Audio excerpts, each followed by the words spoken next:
Assalamu alaikum wa rahmatullah ta'ala wa barakatuh. Bilal Ali Hugh back in Islamic Action Studio, Guerrilla Mining Productions back in the house. It's been a while. It's been such a long time that I've sat in this hot seat. So long that I've changed in appearance. I've grown a beard. I've been locked away in deep study. I've been locked away with business. But I'm back. They couldn't keep me away. They couldn't keep me away, and it's a pleasure to be back. And today we want to explore, we want to look into some of the new developments in the community. There has been a recent panel that was held in East London, Essex, and what's quite profound is that I was recently doing some house clearing, and I found a piece of literature or an advertising brochure, poster, for a meeting that was held in the past. And I guess it brought back some memories of the history, because you see, we like to study history, and Malcolm X taught us that history is best qualified to reward our research. That's right. But oftentimes as Muslims, particularly in the UK, particularly amongst the Caribbean brothers, we like history that is a long time ago. We want to hear about Muawiyah, we want to hear about Yazid, and we want to explore these type of historical things, and that's not a problem. But when it comes to our own history and learning from our own history, then we get a little bit shy. Then we get a little bit reticent. We get a little bit clammed up. Should we really go there? Is it necessary? It's happened already. Let's just leave it alone. Put it down, Brother Bilal. But I won't put it down, and I'm back around. That's so I want to read something and start the discussion off with a little thought-provoking. I hope this camera ain't picking up my password, from my phone. Pick it up, yeah. So I want to pick up the letter. It takes a little bit to read, but I'm going to try and break it down, just be brother. patient. Just break be it patient. down, brother. Just be patient, and you can have your time to reflect your thoughts and reflections. It reads, this is from the Islamic Center UK. It was a letter that was put out in 1998, September the 20th, 1998. That's how far back it goes. Wow. Referenced revert/convert Muslim. That's almost 20 years ago. Centre London. That was a topic. Starts in the name of Allah, the Beneficent, the Merciful. It says, in the name of Allah, the Most High, blessings upon His Prophet, peace and blessings be upon him and his Ahlul Bayt, and all those who follow him in righteousness until the day of judgment. Over the past few months, several contingents from our convert Muslim community in Britain have approached my office requesting assistance for various ventures, including especially the establishment of a centre for conducting their affairs of this part of the Ummah, and in coordination, or should I say, in a coordinated and effective manner. I welcome the strong inclination of the commitment to the notable aims of Islam and the great enthusiasm displayed by these contingencies that I have met. I am willing to meet with all concerned members of the convert Muslim community to discuss at length how we may be best able to help, and in turn we may help you request and help in assistance in the deliberation and arrive at some kind of appropriate decision for all concerned. And basically this was a letter written by the then serving Ayatollah Iraqi way back in 1998. We will make the letter available because it's a public document. It's not a private document, and that's why I can quote who authorized the letter as well, because it's not no private document. It's not no private conversation that people were like, don't mention this. It was sent out to the four corners of London, and so we don't feel no way about putting it out there. So that was a tone. I was at that meeting, and it did raise some interesting dialogue between the brothers, and you could say I have heard it say that it was a kind of a schism, either that was already existing in the community amongst the African Caribbean brothers. I didn't say Reaver, I did say amongst the African Caribbean brothers, and there was this already existing schism, and that meeting kind of heightened it. But it's just intriguing because I wonder how far that we have come since then in terms of putting on, whether it's discussions, meetings, agendas? Have we moved on? Is there a deficit? If there is a deficit, why there is a deficit? We don't need to know who caused it. We don't need to know when they caused it. But we just need to know who is out there that is willing to step forward and help us to change the situation. So I think there's some questions that have been formulated, that have been designed to tap into my recollection of the history. So I'm all ears, really. I'm at your service. I don't know if you recall the meeting, brother, and how it went down, and the type of conversation, the tone, and how the day turned out. But I mean, we could chop it up, man. I mean, I'm here. MashaAllah. Obviously, question in Allah from the Kurd Shaitan. The name of Allah most beneficent, most merciful. May Allah send mercy, peace, and blessing on Prophet Muhammad and his pure progeny. Yes, Brother Bilal. Very insightful, very relevant to today. And I'm totally amazed that Allah blessed you with finding that letter, because that letter obviously captures a time and shows a trajectory. Have we actually, from asking for a hand up or a leg up, sorry, as a community? You were saying, my bro, excuse me. Yeah, as a community, have we actually benefited or been supported?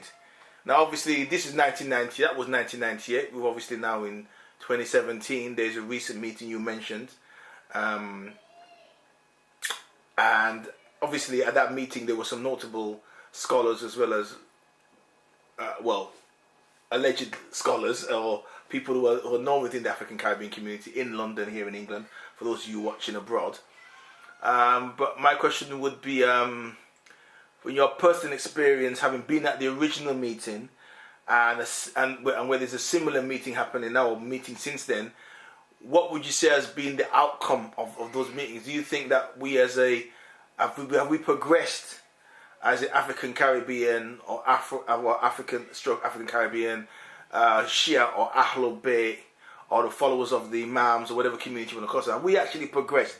Would you say, in your learned experience, looking at the whole picture now, having 20 years able to look at it, would you say we've actually progressed? Would you say we've gone forward? And if so, in what way have we progressed? And if we have not progressed, in fact digressed, to what detriment would you say that has been to the community? Interesting question. I've seen progression. I definitely could say I've seen a lot of progression. But the progression, unfortunately, tends to be on a level of the individual. If you speak to individuals, individual blocks, you speak to various brothers and you reason with them, you find out who has graduated, who has qualified, who has gone on to become a world-renowned speaker, who has gone on to go into the world of business or to do self-employment and become an entrepreneur. You know, there's been progress on that level as individuals, but as a group, it's been retardation. It's been embarrassing. It's been like a pregnancy that was ectopic. It didn't grow in the womb. It was in the fallopian tube. It's stillborn. Mm-hmm. That's what I've seen. Plain truth. Let the chips fall where they're made. That's my opinion. That's my analysis. I'm not here to suppress the truth. I'm not part of this kind of culture, like, for example, where there has been molestation in the family and people agree to a vow of silence out of shame, and then there's somebody being harmed. Now, my putting it out there, using that as a metaphor, right? Mm-hmm. I'm not saying anybody's been harmed, but I'm using it as a metaphor. My putting it out there is because I want it to stop. So I won't sign a pact of silence and of secrecy when it comes to dysfunctionality of our people. I think that even though there are going to be brothers and sisters who might resent what I'm doing and talking about this, or resent what you may say, it's fitna, it's fitna, it's fitna. There ain't no fitna when we want to talk about Marvin and Yazid and history of that nature. When we talk about history that we took part in, that we physically were at meetings and part of our dynamic and part of intergroup dynamic and schism and taking camps and sides. We're part of that. We don't want to talk about that history. That's fitna. But let's go back. Let's pick on Yazid and let's pick on Muawiyah and historical stuff that we got no control over. They're dead. They're gone. They're dead. But we're here, responsible for the things we've done, and maybe a possibility and a potentiality to make change and leave a legacy. And this is one of the things that we're doing on Islamic Action TV, that we're documenting the history. At this point in time, we haven't written, or should I say, we haven't published a lot of the journals and a lot of the articles that document in detail some of the things that have gone on, but we can at least document it in this moving picture from our own TV studio at this point in time. Mashallah. You want to ask him? Assalamu alaikum, brother Bilal. Wa alaikum salam. A little while ago there was an Islamic Action piece on reverts, and I believe you broke down the word and analysed it and worked out is it a constructive word to describe a community, is it helpful in any way? And I think the consensus that was reached was that it is a misplaced term, and that it doesn't accurately reflect who we are as people. It deliberately seeks to cripple us or define us as something a deficient unity in some way. So is the assistance, as much as you can call it assistance, being misplaced, and how do you think it can be better directed to the black community in particular? I think that brothers and sisters need to be able to name the elephant in the room. I think that there are some specific issues that have gone in the community. When I say the community, I'm talking not just the mainstream Shia or Sunni or mainstream Muslim community in London, but say, for example, amongst African Caribbean brothers and sisters, there's been some specific problems, some specific challenges, because we come with a specific history and a legacy. And I think when you don't take that into consideration, you don't take that into the conversation, I think that it's a form of people trying to deny their history and start from the year zero almost, and it really doesn't work. Joy DeGroot talks about this post-traumatic slave syndrome and the whole psychology, and we've got a whole host of people like Naeem Akbar, we've got Wayne Nobles, we've got Islam Muhammad. Exactly, but in the modern times, I'm thinking of even the controversial Umar Johnson. Just a few people we can speak about who publish from the diaspora. It's a shame that I can't name people necessarily from the Caribbean off the top of my head like that. Psychologists, I know they must exist, but in terms of work that's out there that we know about, there's work that's out there that we're able to review, to explore, and I think that by not naming it and it's been crippling. It's been crippling by using these words that are vague and elusive and just inferring and almost like a nod, wink. We're supposed to know what it means, like the reverts will be there. You know, and no, I don't know. What issues are you speaking about? I think that if you look at most of the communities that have come together, they've come together on a shared history, shared language group, come from a certain geographical place in the world, and so there's a kind of ideological cement. Islam is there to regulate. I mean, that shouldn't be the be all and end all, but there's a kind of clan loyalty that exists, and it somehow helps that vehicle, which is their community, to at least fly. If it's not soaring, it gets off the ground. And I think we're shy, and that's been part of our problem. Very good point. Excellent answer. Do you think though that touching on what the last question, the post-traumatic slave syndrome, has it in some way, and use yours, perhaps maybe look at it from a psychoanalytical perspective, is it basically that the trauma of slavery, shall we say, or the trauma of this massive trauma that has not been addressed in that community from historical perspective, as you mentioned, and an ontological perspective, has created this kind of blackout within us that we don't really want to, or whiteout, right? We don't really want to say and name what it is. You said the elephant in the room, that we are not fit on some level. We can't function really as an Islamic community. We don't want to accept the fact that we cannot function because we have these massive deficits via slavery. So, for example, many of us growing up without fathers, so we're constantly looking for masculinity, looking for male strength.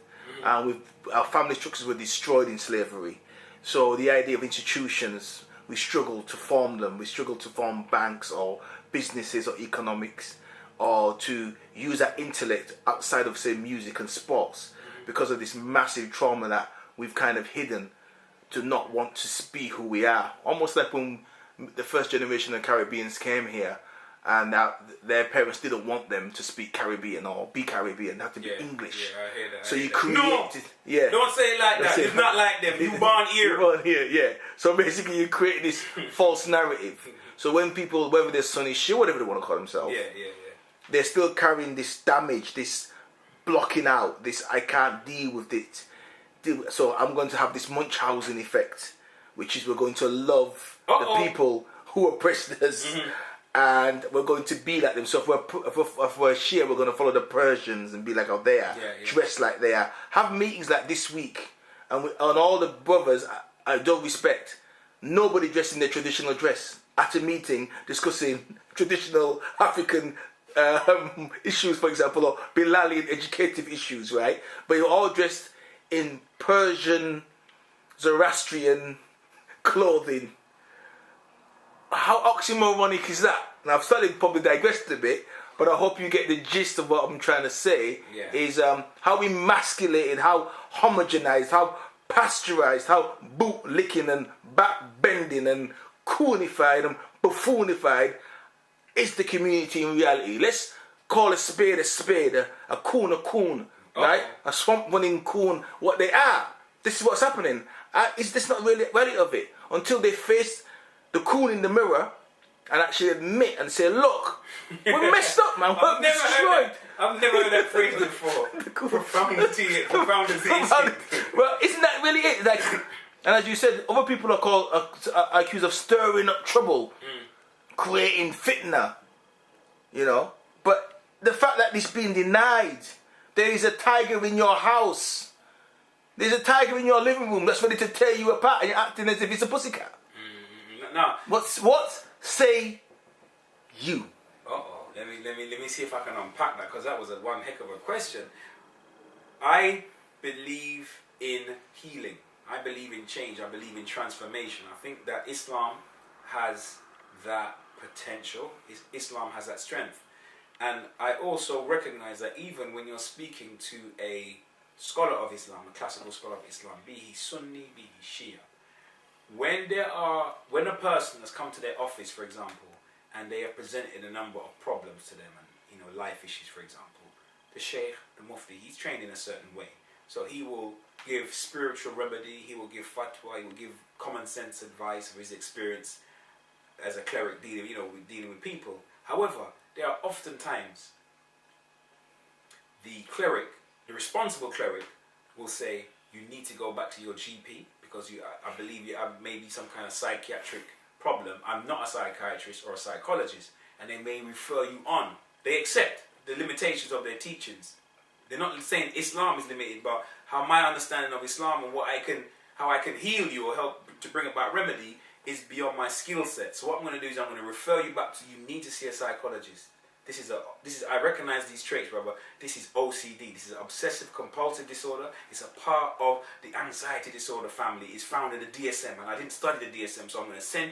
This is a number for a psychologist that I know. This is a very good sister. This is a very good brother. They send you on. I think with the challenge, the trauma, the problems, the luggage, the baggage that we have as African descendants from the diaspora, I think it becomes murky. It's not respected, it's not accepted that there are clinical issues at hand psychologically. So when you want to then dip into this transgenerational trauma from the work of Joy DeGruy, or how she took those ideas and modified them and elevated them to the next level, when you want to refer on to those kind of issues, it's not, the respect isn't there that this is of a psychiatric nature. It's almost like you're being a bit nation. You sound a little bit like Farrakhan. You're talking that black stuff. So it all becomes a bit like a porridge. It's a bit of a gobbledygook. The respect isn't there to say, shit, I'm a sheikh. I'm teaching Islam, but the classical way I was taught in the Middle East, whether it was Medina, whether I went to Najaf. In Najaf, Qum, or other place in Egypt, that's very well respected. Al-Azhar, yeah. When in places, we don't really know how to really address a black issue. The most we can say is Malcolm X, he was racist and he became good Muslim. He went Hajj and saw everybody of different colour. The sophistication, the analysis, the solutions isn't there. And there's a saying in that the Arabs say, but I will say it in English because I only know the English version of it, is that you can't, a man who hasn't got something, you can't ask him for it because he can't give you. He don't have it.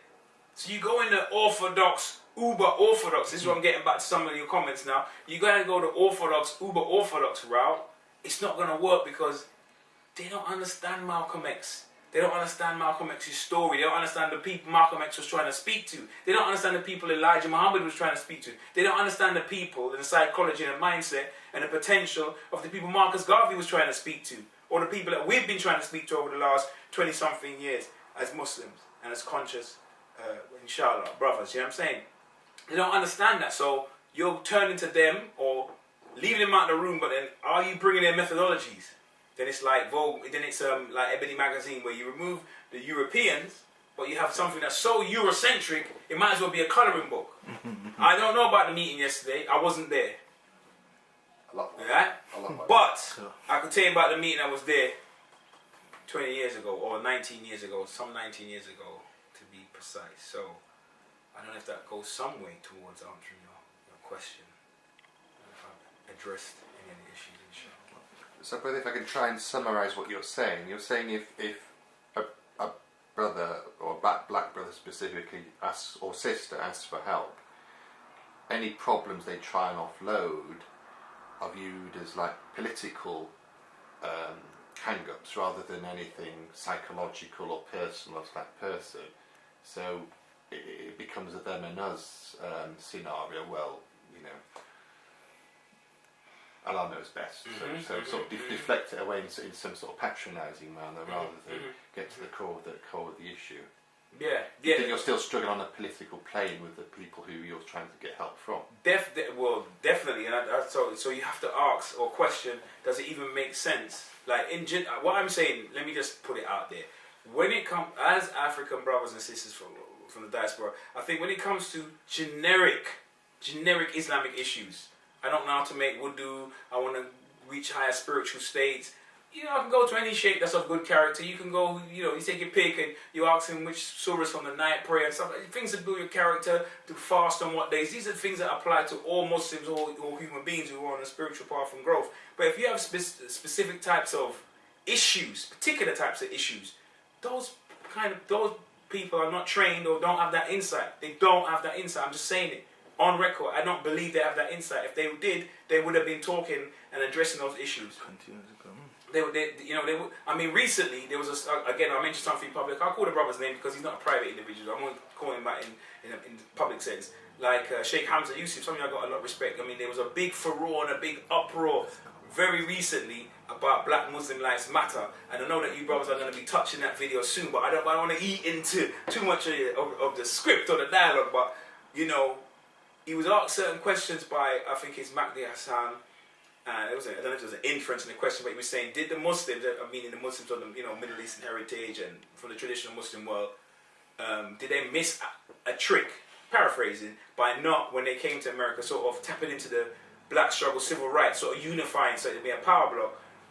And Hamza Yusuf he says a few things that just were a bit off for me, but I don't think it made him racist or made him bad. It just made him a very well educated, middle class, white brother with a certain political, ideological perspective. I can't ask him to see it like how Malcolm would have spoke on that, or like how Khalid would have spoke on that, because he ain't that. Nice brother, very knowledgeable, but you know what? But to get back to the point, it's like one of the things he goes, it's very interesting that, you know, the word racism doesn't exist in the classical Arabic language. That's a fact, yeah? I take him on face value as a fact. What the hell has that got to do with anything? That's like going to Stephen Lawrence's mum the night that he was exterminated, terminated, extinguished, and said, do you know something? All this racism talk, there's only one race, the human race.